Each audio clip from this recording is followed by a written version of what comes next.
Gear up for Sports Talk on the South Carolina Radio Network. It's your final word on sports all across the state. Here's your host, Phil Kornblum. Saying that if you don't know who your quarterback is, you don't have one. And that may be true in certain cases. That's just not the case here. We're not choosing from the best of the least, the best of the bad. I mean, we've got competitive, proven winners. Yeah, but Dabo, who is it? Come on, tell me. I know Kelly Bryant's the guy right now, Tom, but who's it going to be when it counts? I don't know, but I tell you what, he got the statement wrong. The statement is, if you have two starting quarterbacks, you have none. That's true. That's what he said. True. If you don't know who your quarterback is, you have none. Well, the statement is you have two. You don't know who the starter is. I think it's going to be Hunter Johnson. I think it's going to be Hunter Johnson eventually as well. But the problem is, when do you make that move? Because Kelly Bryant is going to get the initial start, and he's probably going to play pretty well against Kent State. I think, Tom, you could play pretty well against Kent State. But then you got Auburn and Louisville, and those are your two really big games until Florida State later in the year. You can't afford to lose those two ball games. So is Hunter Johnson ready? The second week of the season against Auburn, is he ready against Louisville? He did go through the spring. So that's kind of an interesting question. Don't forget Zerrick Cooper. A lot of people very high. I know my morning partner, Dr. Rick Sanford's very high on Zerrick Cooper. Chase Bryce says, hey, wait a minute, don't forget about me. And Tucker Israel says, I guess I'm switching positions. I don't know, but they do have a lot of players there. And Dabo did have his little get-together with the media, played golf. Patrick Daniels up there, and we will hear from Dabo a little bit later in this hour. 45 days until the start of the college football season, 38 if you count those August to 26 games. I'm not really counting those August to 26 games. I mean, Rice, and I don't forgot who they're playing. Who is it? Rice and somebody over in Sydney, Australia. Rice and Stanford. That's right, in Sydney, Australia. South Florida plays that 26 as well against San Jose State. But USC. That's Charlie Strong. Yeah. USC reports in 12 days. The Gamecocks reporting on July the 3rd. Their first practice, July 31st. Clemson's first practice is August the 3rd. I asked Tim Bray when they report. He just kind of laughed. Heck, they already report. He said, in this day and age, reporting dates are irrelevant. So maybe he's right. But they start on August the 3rd, their first practice. All right, we're at 1-800-956-7266. We will talk some football with you. We've got some awards, the old watch list, the Butkus Award watch list, the Horning Award watch list came out yesterday. I think y'all may have touched on them. We've got the Blitnikoff Award watch list. We want to talk about that a little bit. Baseball got a big injury with one of the front runners to talk about as well. And the Dodgers going for another win tonight. The Braves let one. Well, they really didn't let it slip away. They were behind the whole way. But do you realize the Braves are 34-26 since May the 12th? Yeah, and the interesting thing about that, Teddy, is as good as they've been lately, if Julio Teheran could even win half his games that he loses at home, they would be way over 500 at this point. I think he's supposed lost to be the ace. Yeah, he's lost. He's better on the road than he is at home. That's why some are still mentioning that they may even go to a straight-up trade, Gray from Oakland to come to Atlanta for Julio Teheran. We'll see. Back in my day, they asked my coach what the problem was. He said, well, we can't win at home. We can't win on the road, and I can't figure out anywhere else to play.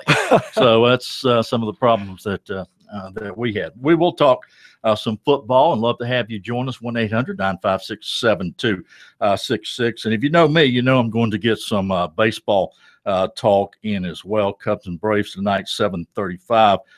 Eddie Butler was scheduled to pitch, but they sent him down and activated John Lackey. So I'm assuming John Lackey will get the start tonight. Yeah, I think he will. And Sean Newcomb goes for the Atlanta Braves. Also, the Panthers appear set to hire an interim GM after a little bit of a surprise, firing Dave Gettleman yesterday, 8 days before the team reports for training camp. So we've got that to talk about as well.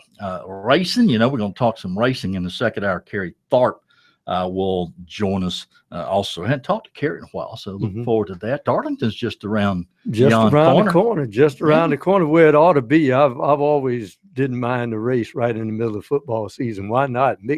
Get them mixed all up together to me. You talked about Gettleman's firing. Boy, it didn't take long for Steve Smith and Josh Norman to get on Twitter and just hammer the old GM about some of the things he did. He got hammered by a lot. But Michael Orr is one that came out and defended him, but I think he might. Did anybody else defend him? He might be. I think maybe I saw there was one other player who defended Dave Gettleman. I can't think of the player right now, but I know Michael Orr. Yeah, Michael Orr, and there was one other player, and I can't remember who that was. But Dave Gettleman, from my understanding, was not the warmest of individuals, and worse than not getting along with the players. He has some problems getting along with Jerry Richardson. And if you can't get along with the owners so long. You need to get along with the boss. There's, anybody that has their names on the bottom of the check, you might want to have a good friendly relationship with that person.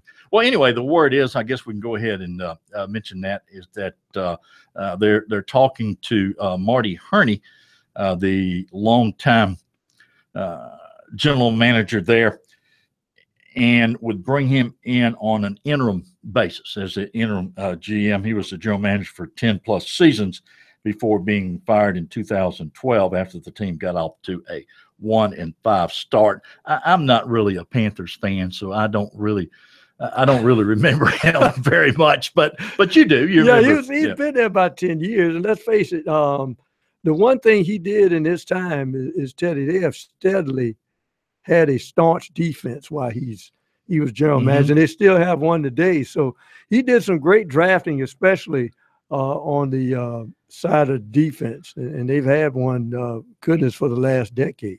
But Herney and Jerry Richardson, according to numerous reports, met today to talk about the position. And once again, it is an interim position.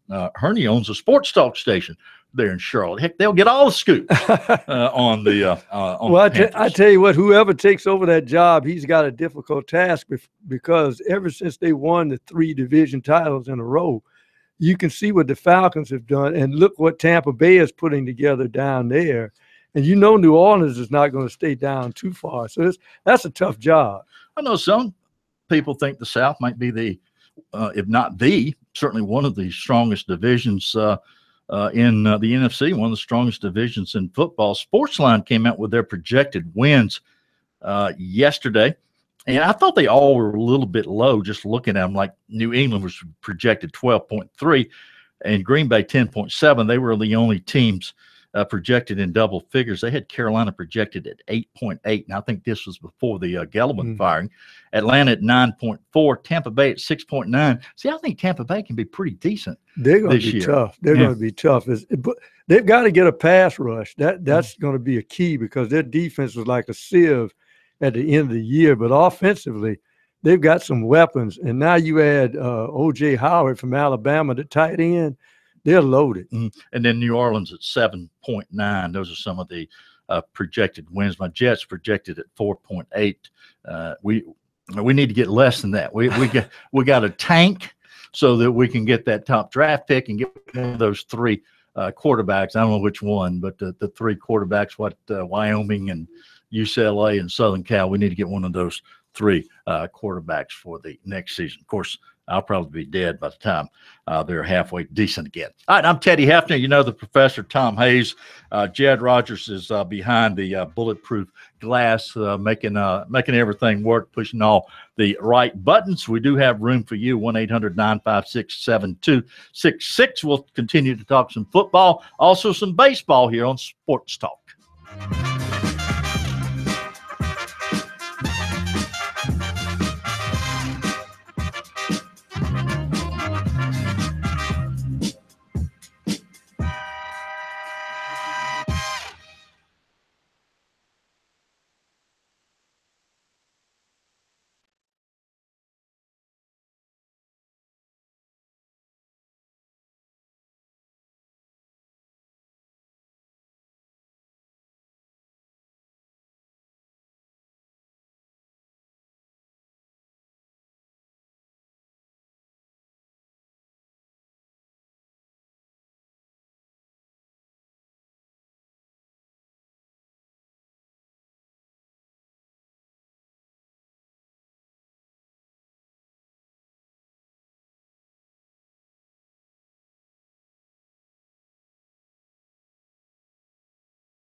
Hi, Teddy Hefner back with you, joined by the Professor Tom Hayes, Jared Rogers behind the glass. 45 days until the start of the college football season around here.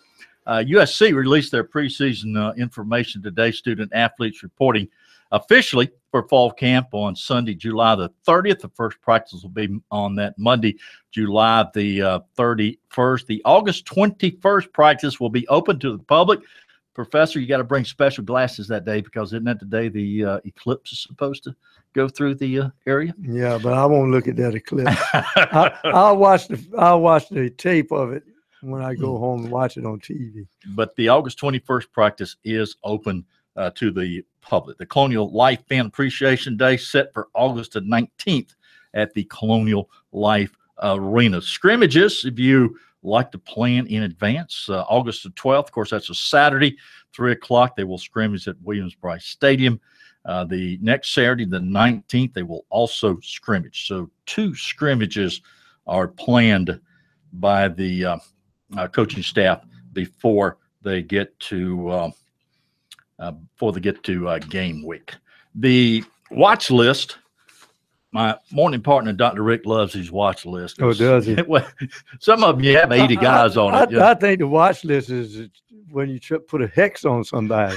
Sometimes you might. Yeah, you pick the guy and he doesn't play, worth a cuss, and then those you don't pick, those are the guys that show out. The Biletnikoff Award watch list is out. Professor and I were talking about Fred Biletnikoff during the break. You're getting old when these awards are named after people that we saw play. Yeah. Now, I didn't see Bronco Nagurski. I didn't see Jim Thorpe, but a lot of these other people I did see play. But Deion Kane from Clemson, Deebo Samuel from South Carolina on the Biletnikoff watch list. Some of the other players, Christian Kirk from Texas A&M. I really like him. I think he's an excellent player.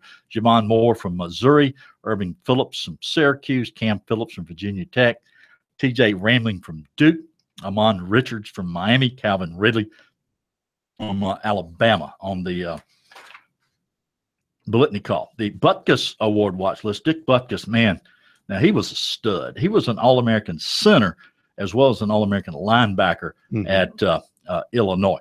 The Butkus Award watch list, you've got the one that I really like on this list, Darius Leonard from South Carolina State. Isn't that cool? I just think that's cool. Oh, yeah. That Darius Leonard. Well, he's from tough. South Carolina. Oh, he is a good He's one of those heat-seeking missiles. Wherever the ball is, somebody's going to get a lick. A nose for the ball is what they used to say. Sky Moore from South Carolina on the list. Also, Kendall Joseph from Clemson on the Butkus Award list. Got Davin Bellamy from Georgia. I'm not going to mention everybody, just some of the other ACC, SEC guys that we may or may not have heard of. Matthew Thomas from Florida State is on the list. Lorenzo Carter from Georgia. Rashawn Evans from Alabama. Tremaine Edwards from Virginia Tech. Dre Greenlaw from Arkansas. Jordan Jones from Kentucky. Arden Key from LSU. Gamecocks thought they were going to get him, didn't they, Professor? Oh, they almost did get him. He committed to them, yeah. Jacob Pugh from Florida State. Trey Williams from Auburn. Some of the other guys on the Butkus Award. You're talking about the Butkus Award list. I could say this, Teddy, in all honesty. Butkus was the only player that when I turned the TV on, I hoped the Bears were losing. Because that's when he would really go after heads at that point. He's the only guy in the history of the National Football League to knock Larry Sonka out of a game. And you didn't do that to Sonka, but he got him too. Oh, he was a great player, really was. The Horning watch list. This is to the most versatile player. Of course, Paul Horning played at Notre Dame, the only Heisman Trophy winner from a losing team. 2-7 that year, I believe. 56, I believe it was. And of course, played with the Green Bay Packers. And some interesting names on this list. Of course, Deebo Samuel from South Carolina. But how about Christian Wilkins from Clemson? With interesting name on the list. Jair Alexander from Louisville. Braxton Berrios, Miami. Evan Berry from Tennessee. Antonio Callaway from Florida. Jared Cornelius from Arkansas. Minka Fitzpatrick from Alabama, Darius Geis from LSU, Kerryon Johnson from Auburn, Christian Kirk from Texas A&M. Dr. Rick would be laughing at me because of all these names. Jalen Samuels from NC State. Gamecocks will see him that first week. Sean Wilson from Duke. So those are some of your watch list. And yeah, I don't know how much you pay attention to the watch list. You don't have to be on the original watch list, by the way, in order to win the award. You can come from nowhere, yes, proverbially from nowhere, in order to win that award. I mentioned the Gamecocks and NC State. The latest line I've got on that game, by the way, the Gamecocks are a 5-point underdog, 3:00 kickoff in Charlotte. You could have a great first day. And I'm not one to sit in front of the television all day to watch football, but this first day, you got Kent State and Clemson at noon. On ESPN. Right. Clemson's a 39-point favorite, but still, you're going to want to watch that to see what Clemson's got. Then at 3:00 on ESPN, you got South Carolina and NC State. And then 8:00, you got Alabama and Florida State. That might be one where I sit there in front of that TV a lot. Alabama, a 6.5-point favorite against Florida State. Well, one of the things that I think people think they want, Teddy, but they really don't want it. And I fell out of favor with some of this early years ago when everybody said they pumped up Miami and Florida State the first game, Miami and Florida State the first game. All the bugs that were in all the offenses and defenses came out in that game, and it got ragged. I said, well, maybe we should put these games on the third or fourth game of the season when everybody's got their game plan and their substitution pattern in place. But in this particular case, I think this is the best way to launch that new palace they just built in Atlanta, to have those two teams hit it off. Years ago, the way that the championship structure was, those two teams would never knock heads at the over because they think they knocked themselves out of the national championship race. Now, at least with the playoff, you have a feeling you could lose a non-conference game and still get in the Final Four. Absolutely. And I think most people are picking Alabama to win the SEC, and lots of people are picking Florida State to win the ACC. The ACC kickoff, the media up there picked Florida State first and Clemson second in the Atlantic, and also to win the SEC. Another good first game I'm looking forward to. It's a 3:30 kickoff, so I have to kind of watch that, I guess, at the halftime of the South Carolina-NC State game. Is Florida and Michigan. Michigan is a 4.5-point favorite in that first game. And then that Sunday, Texas A&M at UCLA. UCLA favored by 3.5. Kind of looking forward to seeing that one. Boy, Kevin Sumlin, the march is on. He's got to win that football game out there in L.A. in that one. Yeah. Patrick Daniel was up at were they at the reserve today? I believe they were at the reserve playing golf. And Patrick Daniel had an opportunity to talk with Dabo Swinney. We'll hear from him in our next segment. Some baseball real quickly. Houston shortstop Carlos Correa out 6 to 8 weeks with a torn ligament in his left thumb. Astros are an American League best 62-31. They've got a 15.5 game lead over Seattle in the American League West. By the way, if the Dodgers win tonight, they'll be 30-4 since June the 16th. The last team to run off a 30-4 streak, the 1977 Kansas City Royals. LA at the White Sox.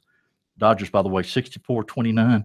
I like their chances. Clayton Kershaw's pitching. And of course, Clayton Kershaw's pitching, but Teddy, right behind him is the cast-off from Atlanta, Alex Wood. He's about, 12-0?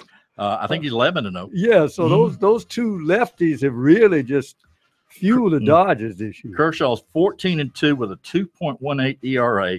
He's 10-8 with a 1.98 ERA in his past 10 starts. The sacrificial lamb tonight, Miguel Gonzalez for the White Sox. Of course, the Braves play tonight against the Cubs. All right, Dabo, when we come back to Sports Talk.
All right, Dabo Swinney met with some media types, guys with microphones and pens and notebooks today.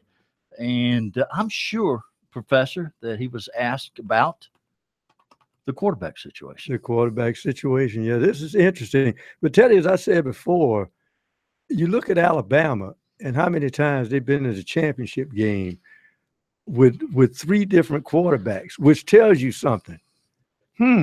Alabama may win because they have the best lines of scrimmage. And I think that's what Dabo thinks he has now. With that defensive front he has and that veteran offensive line, he thinks he can plug a quarterback in. Maybe not number 4, but could still be as effective. Well, Deshaun Watson only comes around once in a while. Yes. But you can make up the production in other areas, yeah, I believe. Now, you don't want to have 2 minutes and 7 seconds left to win a ball game. Yeah, well, that's true. I mean, that's when you need a Deshaun. Yeah. But what did Tennessee do the year after Peyton Manning graduated? They did win the national championship. I think that's right. Yeah, T. Martin. Yeah, that's right. So anyway, Dabo met with the media today. Let's catch Mr. Swinney. You know, there's the old saying that if you don't know who your quarterback is, you don't have one. And that may be true in certain cases. That's just not the case here. We're not choosing from the best of the least, the best of the bad.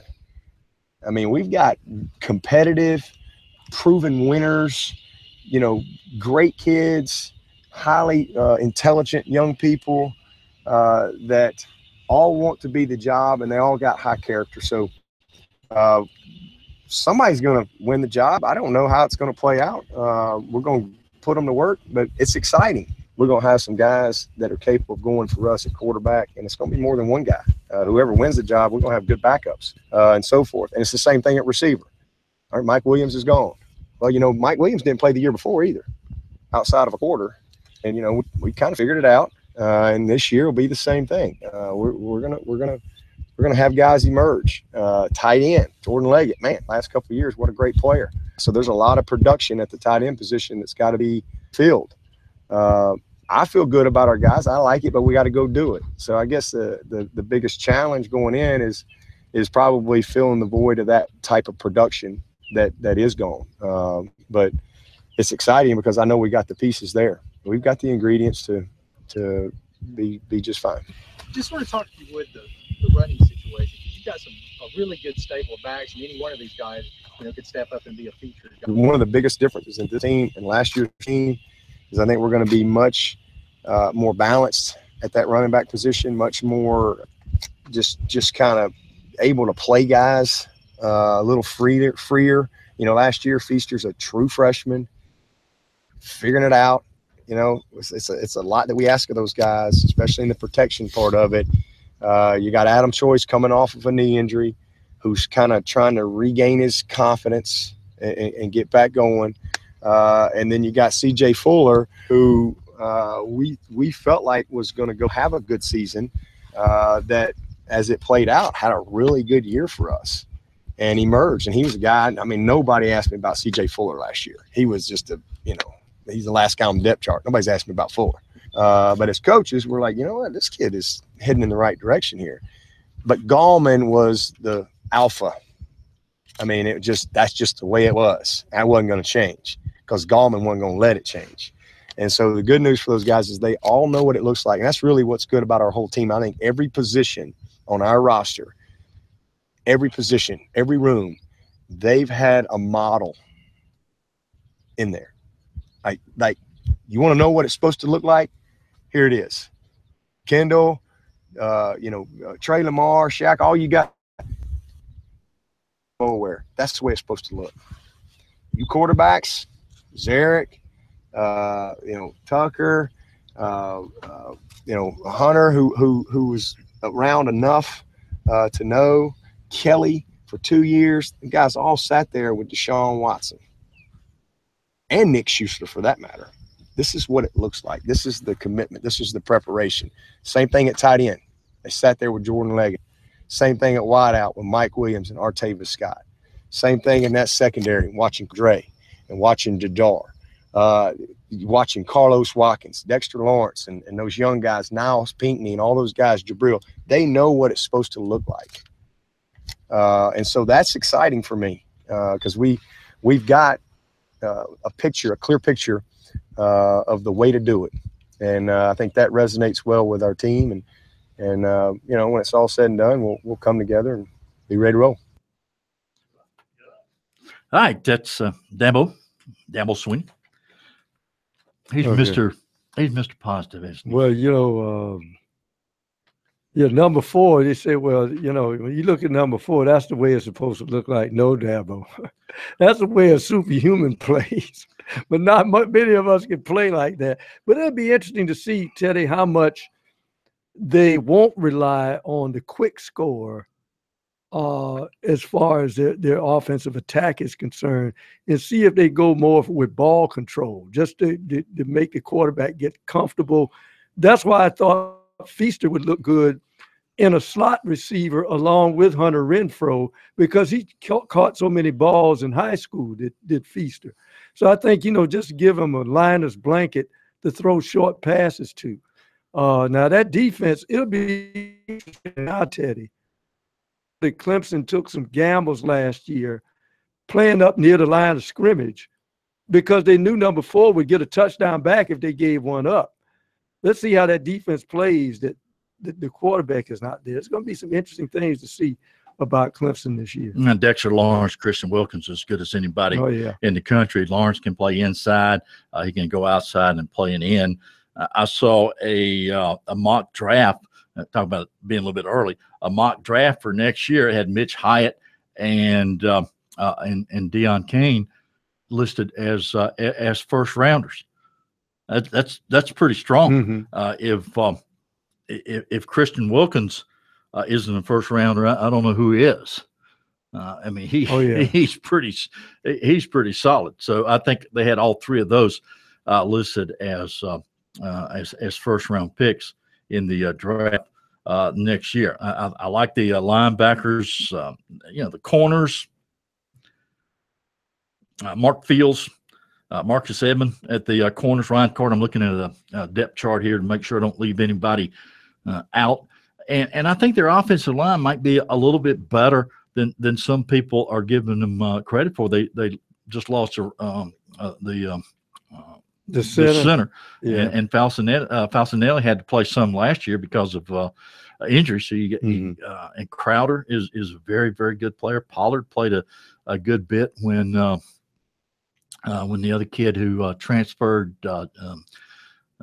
Prue Morgan, got hurt. So they've got talent, they've got experience, and they got Florida State at home. I know everybody is picking Florida State, but they've got Florida State at home. Mm-hmm. So, I don't know. That's a big key for them. And I guess the reason that they're doing that, Professor, is because of the quarterback situation. I mean, yes.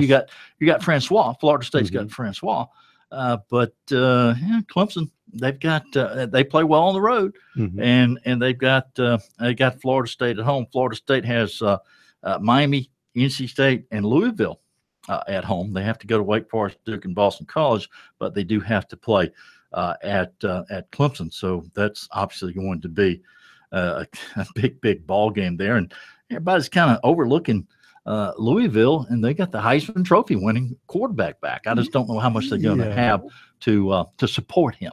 Well, they were supported so much the last couple of years by those Georgia transfers, especially in the secondary. Mm-hmm. They're all gone. Now they're breaking in a new defensive coordinator. That'll be interesting. That's the key. You're changing a lot of their important personnel at Louisville at the same time that you have a new defensive coordinator. In fact, wasn't it an even trade? They took Mississippi State's coordinator, and their coordinator went down to Mississippi State. I think that's the way Diaz is the new defensive coordinator. So if I have questions about Louisville, it's their defensive side of the football. And of course, they lost their last 3 last year, including getting dominated by LSU, and one of the bowls was at Citrus, I think, whichever one it was. They got kind of dominated in that one. All right, some more baseball to talk about. Football, got room for you. 1-800-956-7266.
All right, 45 days until the start of the college football season. USC reports in 12 days. First practice, July 31st. Clemson's first practice is August the 3rd. We'll get to the recruiting report in just a second. Let's go up to Lancaster and talk with our buddy Tiger Bryan. Tiger, how you doing? Man, I'm doing great, man. How y'all guys doing? Doing fine, sir. I tell you what, it's going to be interesting with my Tigers, quarterback situation. The only thing I'm concerned about, we got to get that situated. I think our defense and all those skilled players we have coming back, side running back and quarterback, that's going to be the key issue for us having a successful season. But I think we still win 9 or 10 games. Well, that's interesting you said that. Are you satisfied with 9 or 10 wins? Yeah, I am. Okay. Yeah, but you got to think, Deshaun Watson was a gamer. He played make. I mean, you lose Gallman and Leggett. You lose. What we lost. If we win 10 games, I'll be tickled pink. Okay. Yeah. You do know you've been recruiting. Oh, I know that. But you got to put the feet to the fire now. Yeah. All right. Well, Thank you, Brian. Okay. Appreciate that. Yeah, one of the fun things about college football, Teddy, is you got a great quarterback in the NFL. You know you're going to have him about 8 to 10 years. But in the college game, there's a little variety. The deck gets shuffled, and you say, well, we don't have so-and-so this year. Let's see who the next star is going to be. I just don't believe the majority of Clemson fans would be happy with 9 wins. I'm not sure the majority would be happy with 10 wins this year after winning the national championship. I don't think they'd be happy unless they're back into the Final Four. I think. Well, you're not going to get there with 9 wins. No, or 10 that's what wins. I'm saying. That's why I'm saying. Yeah. Unless everybody just staggers in that division, they beat up on each other. You get in, win the ACC title, and maybe you still get in. But I'm with you. I think you got to win at least 10. All right, I begged Jared Rogers to let me do the recruiting report, but he just absolutely refused. So let's let Jared get these recruits in. It's the young blood's got to do something out here. You guys, you've been in it for so many years. I just wanted to give a fresh voice in here. So tell the truth. You drew the short straw.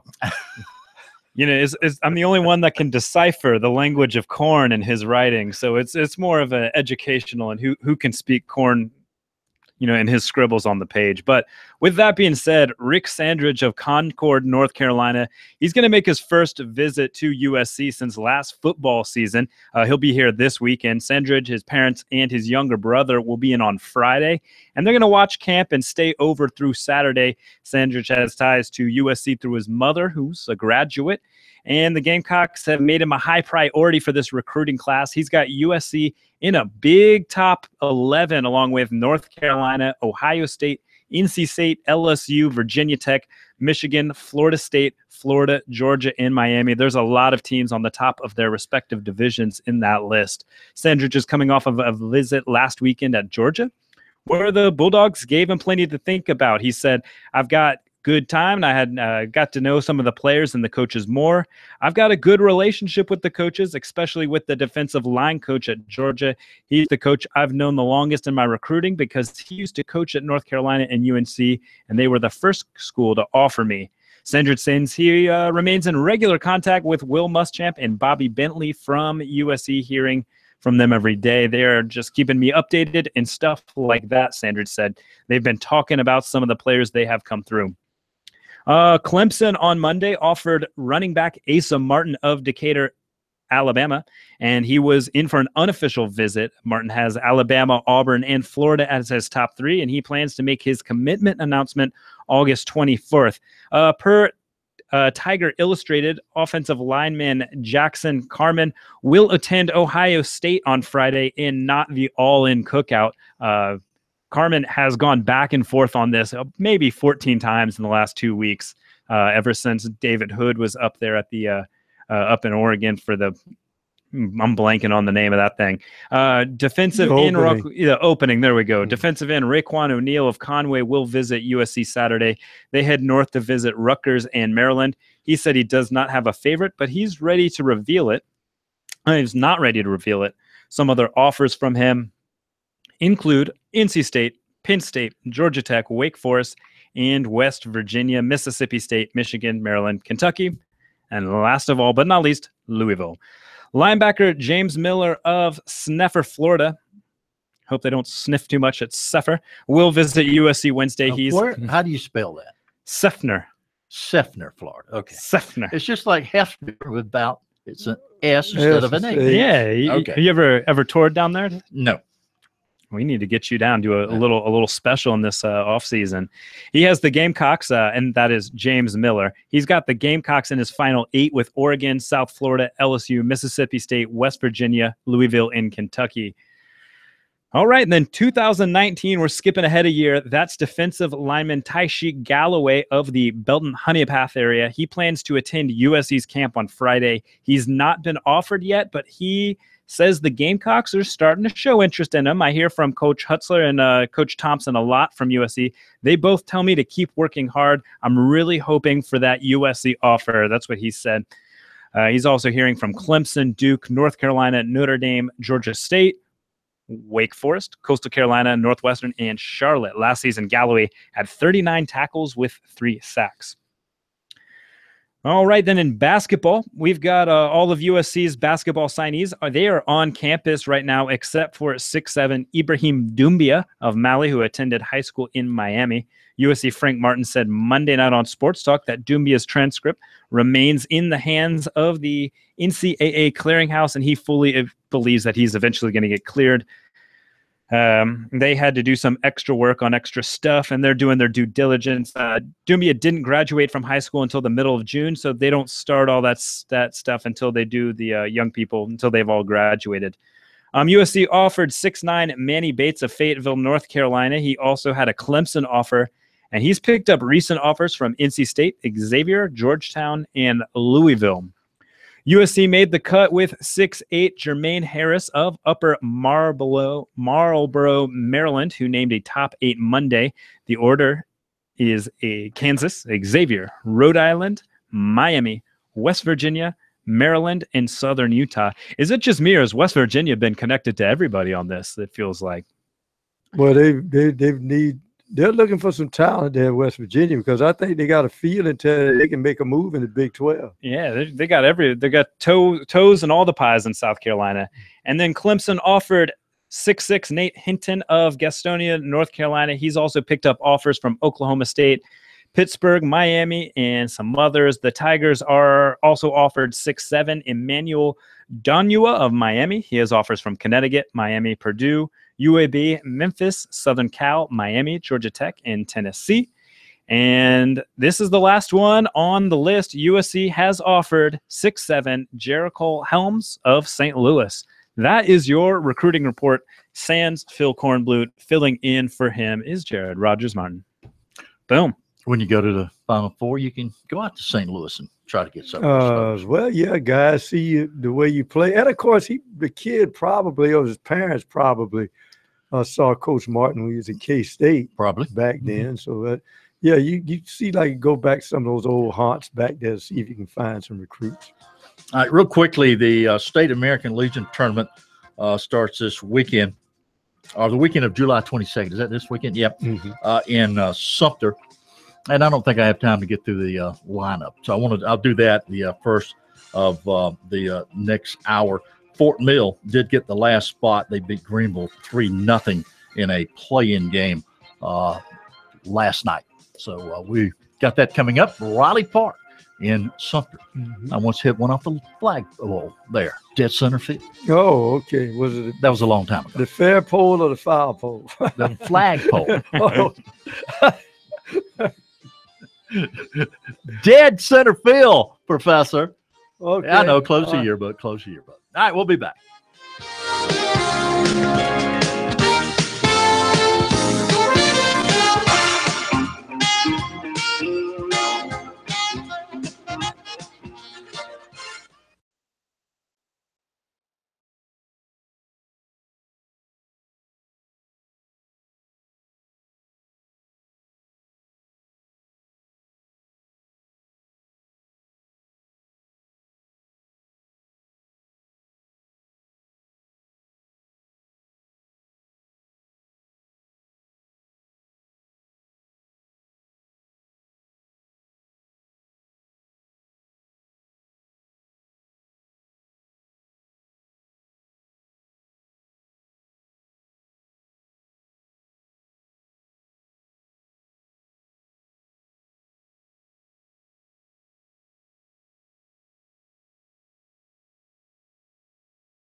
stop now. More sports talk is on its way.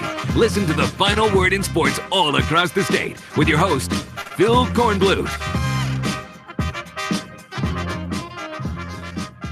Hi, welcome back. Teddy Hefner sitting in for Phil, the Professor Tom Hayes with us as well. And not a lot on the menu until Kerry Tharp joins us at the bottom of the hour. So we got room for you.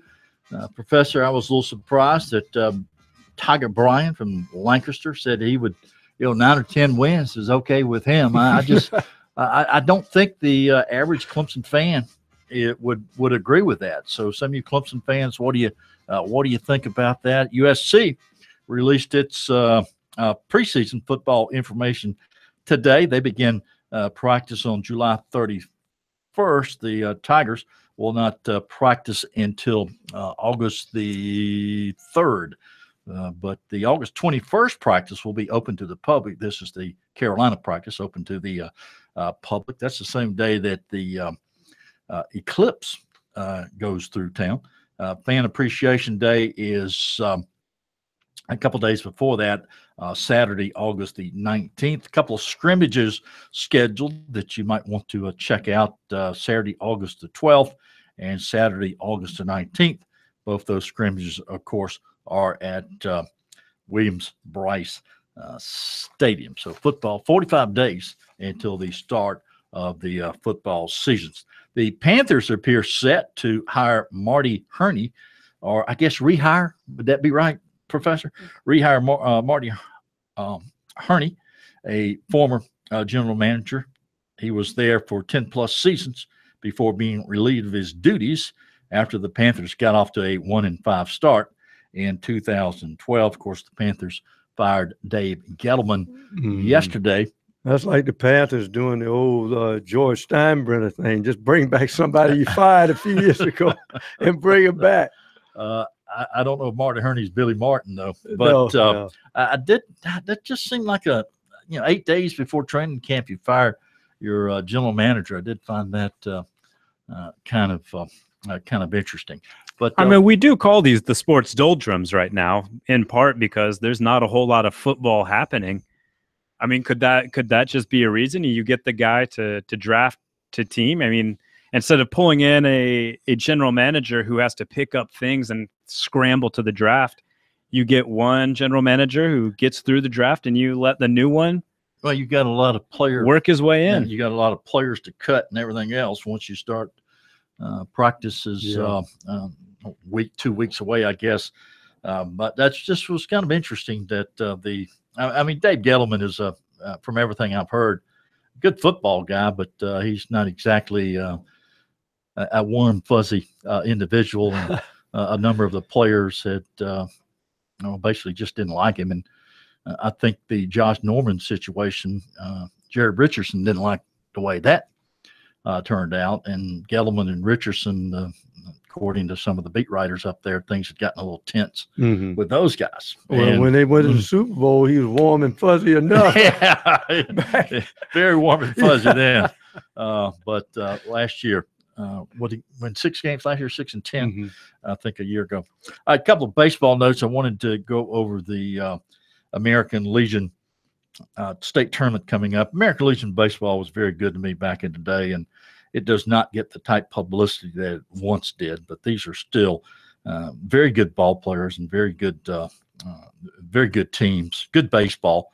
And some of these towns are just famous for their American Legion baseball. But Chapin Newberry, this is the lower state. Chapin Newberry advanced. Sumter, the host team, advanced. Sumter has been known for American Legion baseball even back before my day, Professor. I remember going to, back in my state newspaper days, I went to cover a Sumter American Legion game, and they played the nightcap, and the Sumter Indians Class A team with Buddy Bell played the first game. Or actually, they played the nightcap, and the place was packed for the first game, the Legion game. And then everybody left when the pro team took the field. But that's the first time I met Buddy Bell. That was in the early 70s. And then Florence advanced. They beat Aiken. Remember Derek Urquhart, the little outfielder that played for Carolina many years ago? He has made Florence into an American Legion powerhouse as he is their coach, or he advanced as well. So that's your lower state. The upper state, Gaffney has advanced, the hometown. Rock Hill advanced, Inman advanced, and Fort Mill. So that's your now the way they handle, and I don't know the matchups, but the way they handle the tournaments, like the College World Series, they have a upper and a lower. They have the upper state and the lower state. They play basically two 4-team tournaments, and the upper state champion and the lower state champion will meet for the state tournament champion and will advance to the regionals. And I want to say that's in Salisbury, but I'm not positive. Don't hold me to that. But the American Legion baseball, the Braves playing tonight, 7:35, I believe it is, against the Cubs. They lost last night 4-3 to the Cubs. Sean Newcomb going tonight for Atlanta. Houston shortstop Carlos Carrera out 6 to 8 weeks, torn ligament in his left thumb. The Astros are an American League best 62-31, 15.5 game lead over Seattle in the American League West. By the way, if the Dodgers win tonight, they'll be 30-4 since June the 16th. The last team to run off a 30-4 streak, the 1977 Royals. Of course, they had George Brett, Al Cowens, Frank White, Freddie Patek. Trying to remember some. Darryl Porter, I think, was the catcher. Dennis Leonard, one of the pitchers. Los Angeles is at the White Sox tonight. And they had Clayton Kershaw pitching. They had the famous utility infielder, didn't he? Buddy Bilancalana. I don't know if he was on that team or not, but I remember that name. But I don't know if he was on that team or not. Kershaw 14-2, 2.18 ERA this year. I've seen some baseball people starting to call Clayton Kershaw perhaps the best pitcher of all time. That's pretty strong.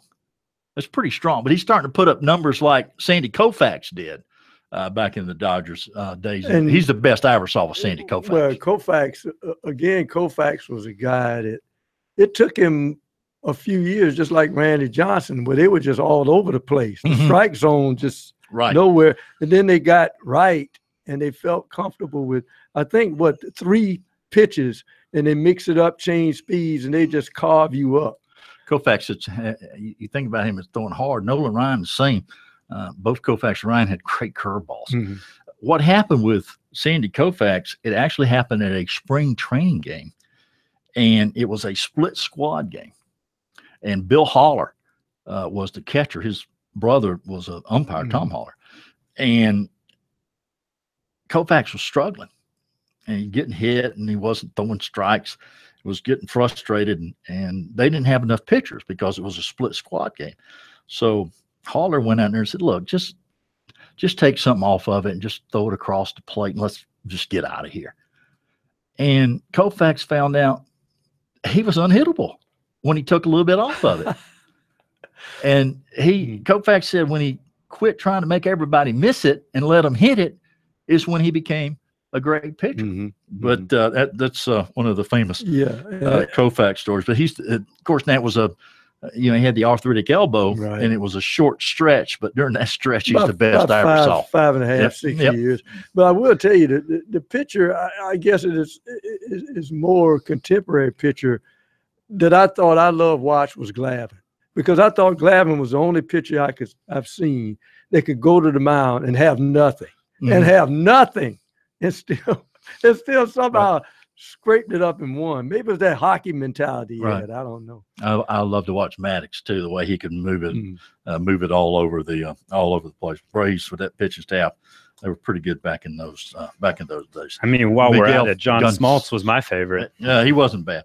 Miguel Gonzalez will go for Chicago, the White Sox tonight. So anyway, those are a couple of baseball notes. That was Jared Rogers chiming in on John Smoltz. Smoltz a pretty good golfer too. Yes, basketball player too. Yeah, he wasn't bad. Good athlete. All right, 1-800-956-7266.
Hi, Teddy Hefner and the Professor Tom Hayes. Sports Talk. We can't repeat that. I don't think. No. Have a little fun talking some sports, and we do have room for you. 1-800-956-7266. 1-800-956-7266. Kerry Tharp will join us a little bit later, talk a little NASCAR. Had some testing over at Darlington earlier today. We'll find out what's going on over there. What are we, about 48 days away until they race? I believe so, yeah. That's about it. Had the Blitnikoff Award watch list come out earlier today. Deion Kane from Clemson, Deebo Samuel from South Carolina on that particular list. Two pretty good players. Well, it's interesting how you pick a wide receiver for the Blitnikoff Award, yet you don't know who would be throwing to him. that kind of have to decide whether, hey, does he have a guy that can get into football? They got 5 quarterbacks. They got one. They're gonna find somebody. Yeah. That's what I was thinking about this year was. You're talking about Clemson, of course. Yeah, Deion Clemson. Kane. Yeah, Deion Kane. The interesting thing is on the other side, looking at the rivalry, I wonder how Muschamp feels about going to a preseason camp and actually knowing who the quarterback is for a change. Mm-hmm. I don't think he ever did at Florida. I think Bentley can be pretty good this year, yeah. but I still. That first game for South Carolina, that's big tough. Game, big game. Yeah. The Butkus Award to the top linebacker, Sky Moore, South Carolina, Kendall Josephs, Clemson, also Darius Leonard from South Carolina State, and the Horning Award to the most versatile player. How about Christian Wilkins from Clemson? Talking about versatile.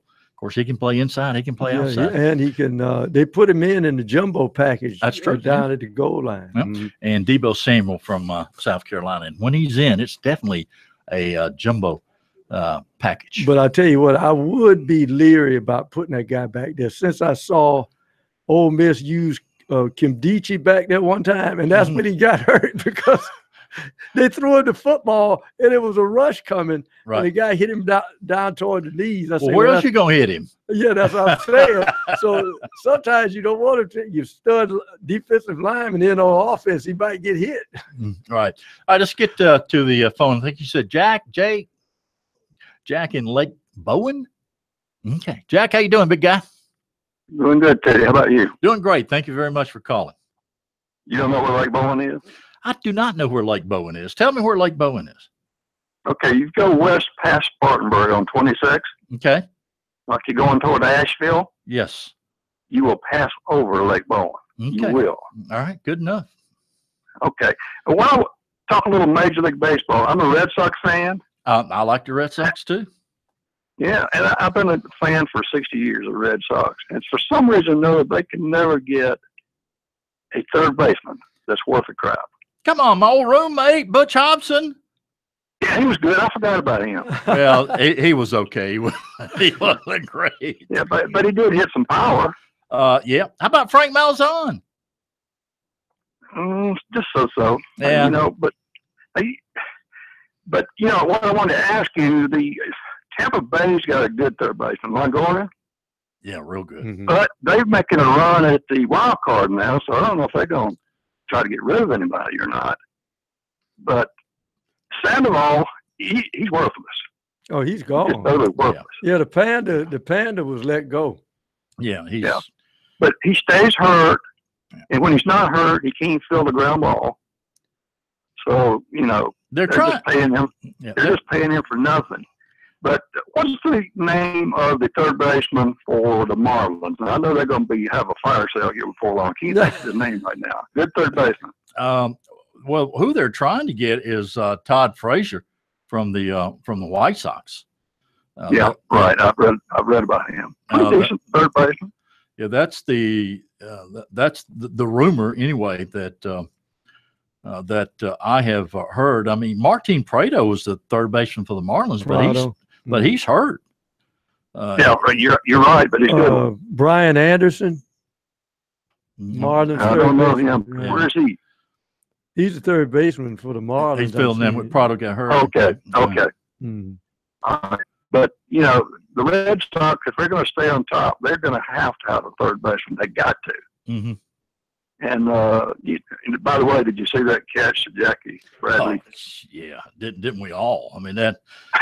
Did you know what the priceless thing about that was the reaction of David Price.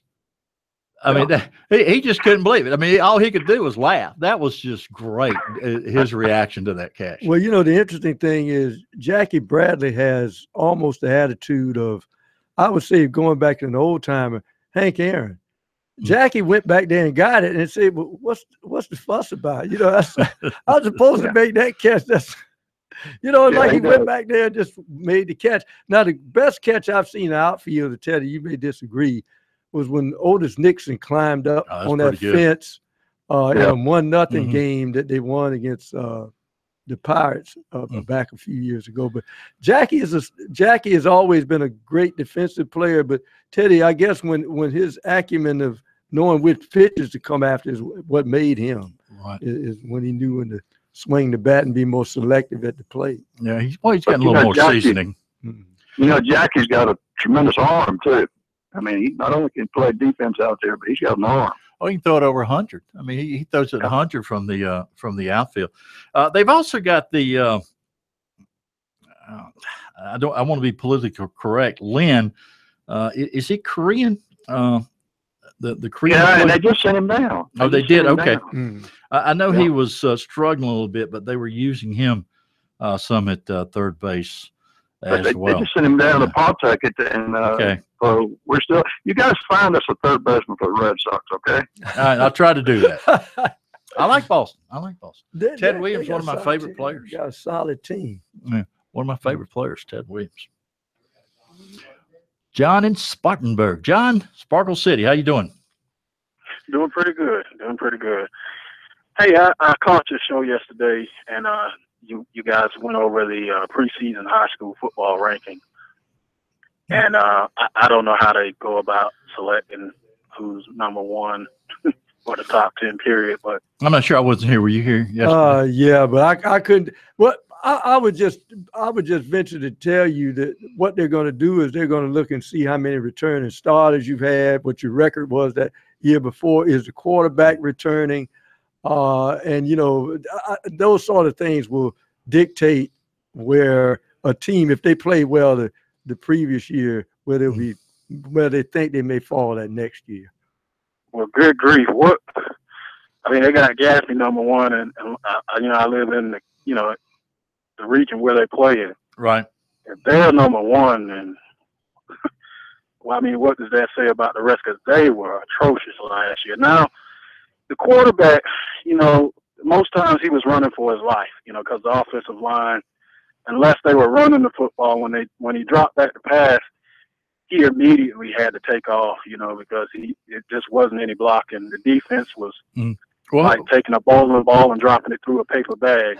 They just couldn't stop. Who's going to be the best team in Spartanburg? Will it be Dorman or? Well, I'm thinking it's going to be Boiling Springs again. Okay. But most certainly, I disagree with Gaffney being number one. I would even felt a little better with Dorman being. I don't know how they got Dorman at number 4, but they were better than Gaffney, in my opinion. But I don't know. I think that they should wait before they do a preseason. Do you know whose rankings those were? Remember? That was part of the high school sports report. Sports report, okay. Yeah, high school sports report. But I like who's David Shelton. I follow David a lot, but I think he said yesterday that they should wait maybe I would venture to say maybe after the first or second game. But if they waited, you wouldn't have given us a call. No, I listen. I'm a favorite. You know, I'm a fan. I'm a big fan of the sports show. Hey, I miss you doing the Friday night scoreboards. You know, I hate that you guys stopped doing that. Okay, hey, I always love to talk some high school football. Yeah. That's just around the corner. They report like next week, I think.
You are watching.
All right, time to talk some NASCAR. We're joined by President of Darlington Raceway, my good old buddy KT, Kerry Tharp, with us. Kerry, how you doing, big guy?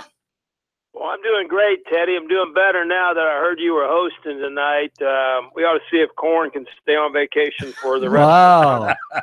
Well, I got Tom Hayes with me, too, so I got someone. Tom won't repeat that. Tom knows. He's a good man. He knows what's going on. Yeah, that's right.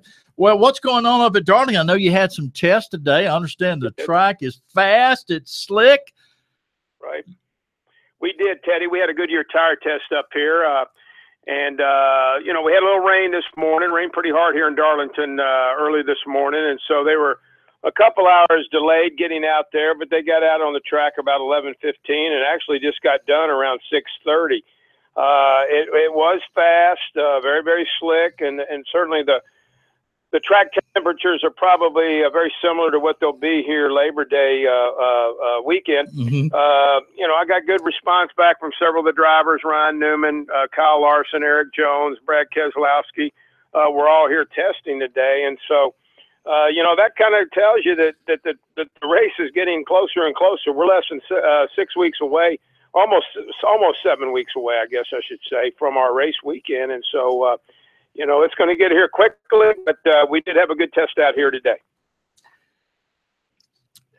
The folks at NASCAR, you're losing the face of NASCAR after this season. Right. Is there somebody, I mean, Dale Jr. retiring, is there somebody that you think, is there somebody coming up that can take his place?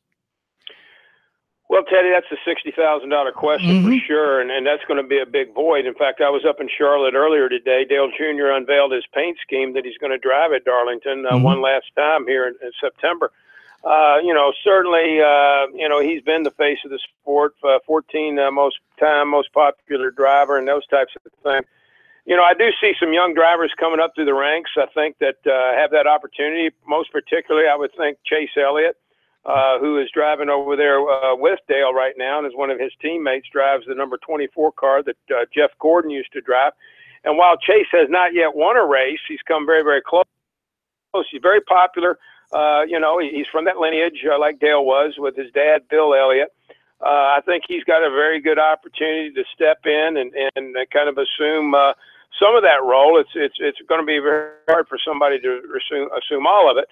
So it's going to probably have to be drivers like himself, Austin Dillon, Ryan Blaney, Kyle Larson, maybe collectively can do some things. But if I had to pinpoint one driver, I'd have to say it would be Chase Elliott. Yeah, my morning partner, Dr. Rick Sanford, is he's a big race fan, and he agrees with you. That's who he mentioned. Chase Elliott. I know many years ago, back in my newspaper days, I did a story on Bill Elliott before he was Bill Elliott, and he never forgot that. Even once he got famous, when he would see me at Darlington, because it got to be that's the only track I would go. He would recognize me, and he would always say hello. He would remember that story I did years before, when, like I said, before he was $1 Million Bill or Awesome Bill from Dawsonville, and all that. You know, those guys remembered that, and they appreciated the publicity back in those days. Well, there's no question. Teddy. Guys like yourself, Jim McLaurin, you know, those types of riders. Tom Higgins up in Charlotte were the guys that covered the sport and covered it on a routine basis, and so. You know, you don't have as much of that anymore. You really don't. When you look at the sport now, there are very few beat writers anymore that cover the sport in NASCAR. There's a lot of people who have websites and do those types of things and stringers and so forth, but not as many beat writers. And those drivers back then, you know, they were probably a little closer to the media than they are now, because there was that rapport. There was that. You know, you see a guy at a certain track and remembered him. He may have, you know, written a story about you, like you said you did with Bill Elliott. And so, you know, I'm not so sure there's that much of that goes on as much. You know, NASCAR certainly gets great coverage, but it's a different type of coverage that I think maybe, like you said, when you were working in the newspaper business. Well, you know, KT, I was just thinking, you're talking about Chase Elliott, but I think for every guy that's facing NASCAR, got to have somebody, Teddy, with a black hat on. Yeah, you got to have a villain. Yeah, you got to. And I think this happened at Darlington years ago, and it was Kyle Busch. I forgot who he ran into the wall, but they Kevin started. Harvick. Yeah, they started throwing beer cans at him and said, I don't mind people throw beer cans at me as long as they're full. That's right. Well, you're right, Tom. I mean, you make a great point. You do need that villain and bad guy, and I'd have to say if there was one in our sport right now, it would be Kyle Busch. He gets a loud reception during driver introductions, and most of the time they're not cheers. And so, but I think you do need that type of personality in the sport as well. Well, Dale Sr., when he first got out there, he had his share of booze when he was introduced, and Darrell Waltrip had his share of booze when he was first introduced back in the day. Of course, they won the fans over with by winning. Oh yeah, right. There's no question. I mean, I think what the drivers feel like, Teddy, is they'd rather have some type of response than none, and so. Kyle Busch gets a loud reception. Certainly Dale Earnhardt Jr. gets the loudest reception of any driver, and the majority of those are cheers. But you're right. When Dale Earnhardt first burst upon the scene, he was beating some of the guys that were some of their heroes, like Richard Petty and Cale Yarborough and people like that. And they didn't like that. They didn't want to see that. And so, kind of the same thing happened when Jeff Gordon came on the scene.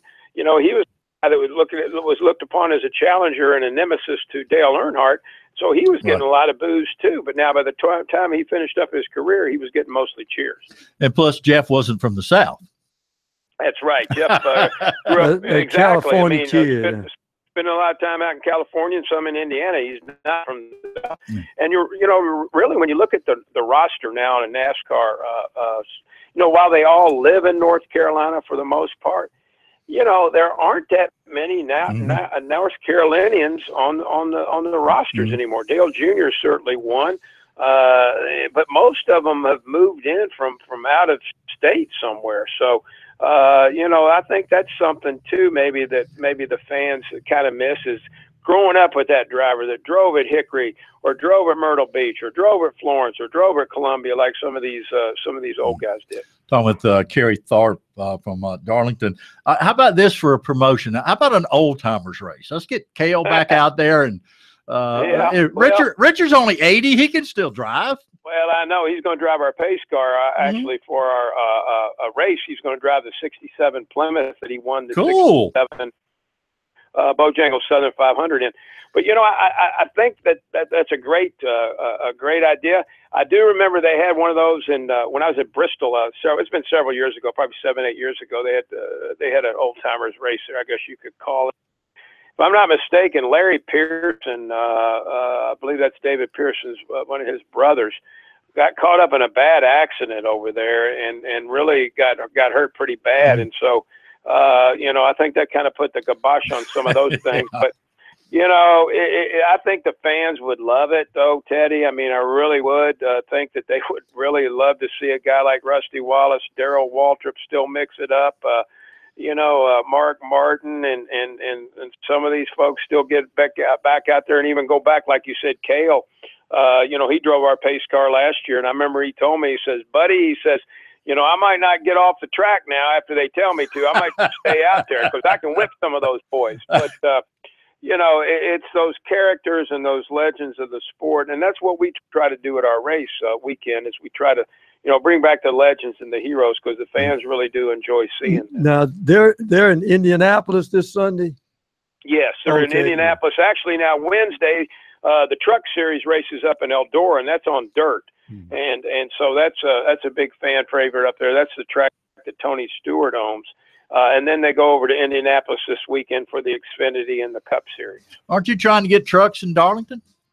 Well, I've been asked that question a lot. A lot of people around here, that's one of the things they do ask me is, when you're going to get the trucks back. And, there's certainly the appetite for it here, I think. It's something that would have to be looked at and discussed and those types of things because the schedules are made a year or two out, and the 2018 schedule's already been announced and so forth. And so I think the main thing that we would want to look at. All right, Kerry, appreciate it. Got to cut you short.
great. Yeah, he looks great.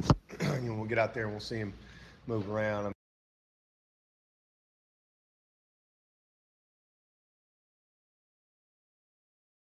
There's the old saying that if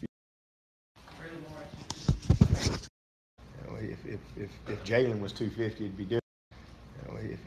If Jalen, it's a good 250. He's got his composition where it needs to be. Our nutritionists, all those people are. We're the national champion, 1980. Oh, hadn't seen that either. You don't get over there. I haven't been over there. Ideas. Oh yeah, tons. I mean, we didn't really have to go anywhere either. Stay abreast of new concepts, new ideas in the game. Have you done any consulting with any other schools during the off season? Didn't really have to go anywhere either. Other than like just our Nike trip that we go on, I always enjoy that. But we had a lot of people come see us, especially they wanted to come see the facility and things like that. So I had just Oh yeah, I forgot about Brett. Yeah. He just couldn't believe it. He was very impressed, and he's a guy that I really like. Retirement hasn't even crossed your mind. Have you ever thought about what age you might like to retire? You seem like retirement hasn't even crossed your mind. That a little bit younger than Coach Stoops, but that was a shocker. I was actually on camp field. I just hope I can hang around as long as Tim Beret hangs around. He's one of those kids that. Why is Hunter Renfrow such a good football player?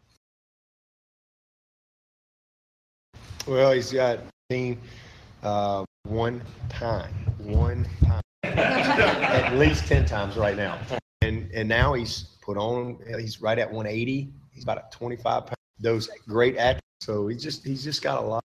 Him in the lineup. I mean, did you? No, yeah, he earned it. You saw it. Saw it in fall camp. Y'all can go back and read. Y'all want to know about Dion, and y'all want to know about Ray, and great players. Obviously, you want to ask about. I try to tell you the truth. Just being crafty, 200 pounds, but he do that. He can't bench 200 pounds. Let go of that next guy because he make guys look foolish. I mean, Deshaun's couldn't have had a bigger advocate than Deshaun. D.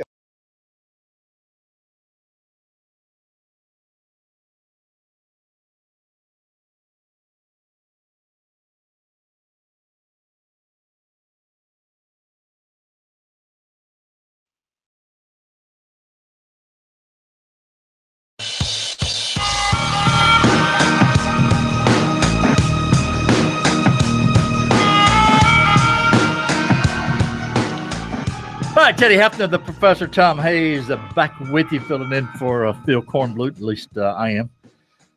Phil is, I don't know where he is, but he's got 3 or 4 pit bulls at his house in case there are any thieves out there. We are at 1-800-956-7266. Our producer, Jared Rogers, behind the bulletproof glass. You got some Southern Conference notes? Well, a couple things. There was the Southern Conference Media Day coming out today, and it looks like the media believes that Wofford is going to be the champion for next year. They were picked to be the favorite for all those Citadel Bulldogs. I know folks who listen to the show know that Captain Billy Downer, who'll be on SC Wild tomorrow night, he's a big Citadel fan and a Citadel graduate. Citadel was picked number 2. One honor that they did, they got the Defensive Player of the Year. That's Kalik Williams, who's a senior defensive back out there. As far as defense, that's all the Citadel had, but they had a number of names on the first team offense, and these are all picked by the coaches. So Citadel brought in running back Cam Jackson and offensive lineman Tyler Davis. Wofford had a little bit more on the all Southern Conference teams. I'm just going to bring you the first team. Don't need to go all the way down the list. Wofford had defensive lineman Miles Brown, Tyler Vaughn. They also had Datavius Wilson, sophomore, and defensive back Devin Watson. Now, if you need Furman got one person on the first team. That is offensive lineman Matthew Schmidt. So as far as the Southern Con, that was the update for today, just those picks and the media conference. We'll have cuts from all of that for you all day tomorrow on the newscast and on the show. Well, Mike Ayers, who would win a Dick Butkus lookalike contest in some people? Well, he's been at Wofford for it feels like 30 years. Not quite that long. Not quite that long, but Yeah. close. Of course, Wofford plays the Gamecocks this year, and Citadel plays Clemson this year. Yeah, the one thing I remember about Wofford, if you want to respect what the wishbone will do to you, is the fact that I think it was the old story that Nick Saban took the job at LSU, and he looked at the schedule. So I see y'all got Wofford on the schedule. Get them off. Take it off. Take it off. Don't want to play that option team. That's the dog bone, by the way. The dog bone. Oh, the dog bone, the terrier bone. Yeah. Okay. And I think that's kind of similar to what the Citadel runs, and it can be very difficult to stop. It's assignment football. You miss one assignment, boom, there goes. And of course, people say, well, that's not fun. Well, yes, it is. If you see some of those pitches that Wofford used, to me, Teddy, is more dangerous than a forward pass, some of them.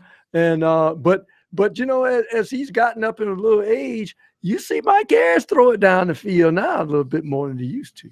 Well, you got to throw it once in a while. That's to keep the alumni happy. There you go. There you go. you got to have an incomplete pass at least once a quarter just to keep the alumni. There you go. All right. Yep. The Wofford, South Carolina game scheduled November the 18th. That's between Florida and Clemson. That's kind of a iffy spot to have that. Yeah, that's kind of weird. That's when some of those linemen whoever turns out to be the starting lineman, they say, well, y'all can come out after the first quarter. We're not going to subject you to those chop blocks too much longer. And then Clemson in the Citadel November the 18th as well. And that is before South Carolina, but it's after the big game with Florida State. Boy, I tell you what, I am really looking forward to the first weekend of football. And Professor, you made the point earlier in the show. Teams like Alabama and Florida State are not afraid of losing a game with the playoff like they would have been with the old BCS system. Alabama and Florida State opening up on September the 2nd in Atlanta.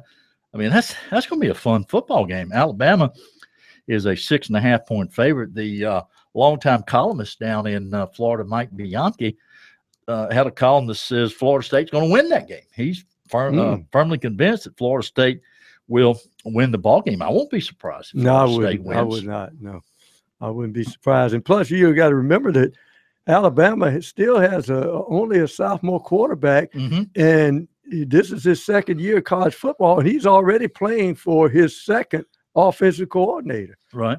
So that will be interesting to see.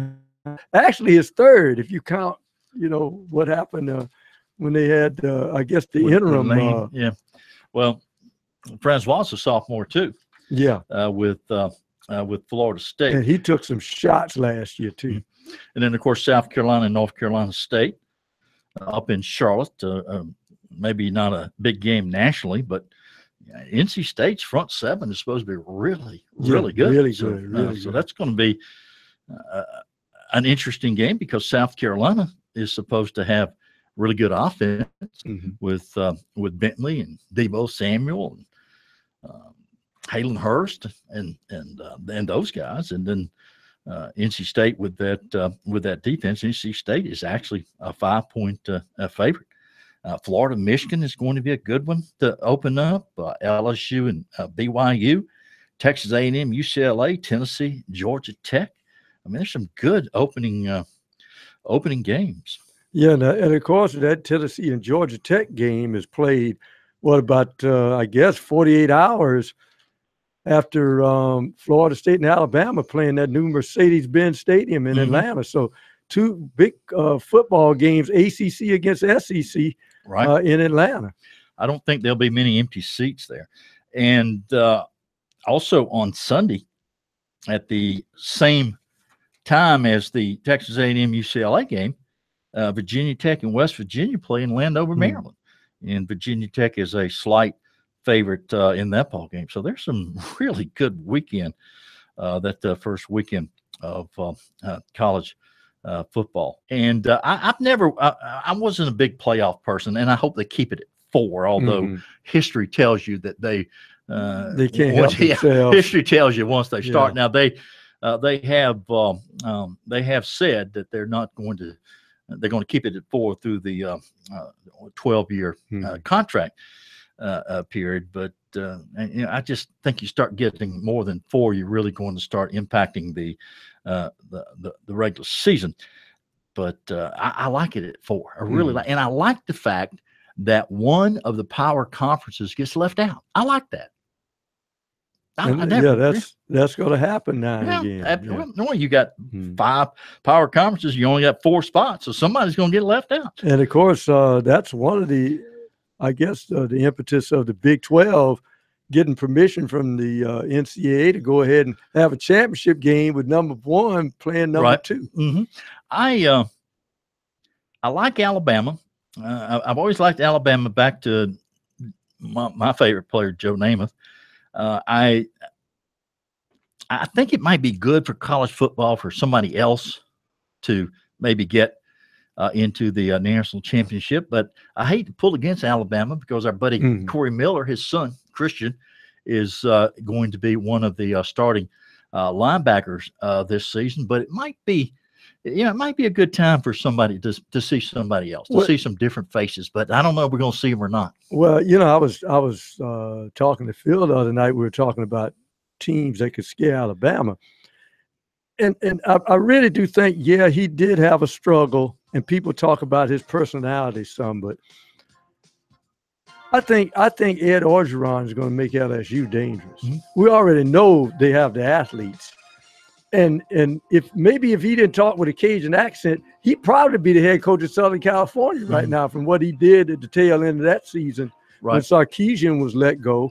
So I think LSU is going to be very dangerous. And I'm not certain. Doesn't Alabama have to go to Death Valley, the other Death Valley this year? It is going to be interesting to me to see what Orgeron does, because I'm curious if he is if he's out of his element or not.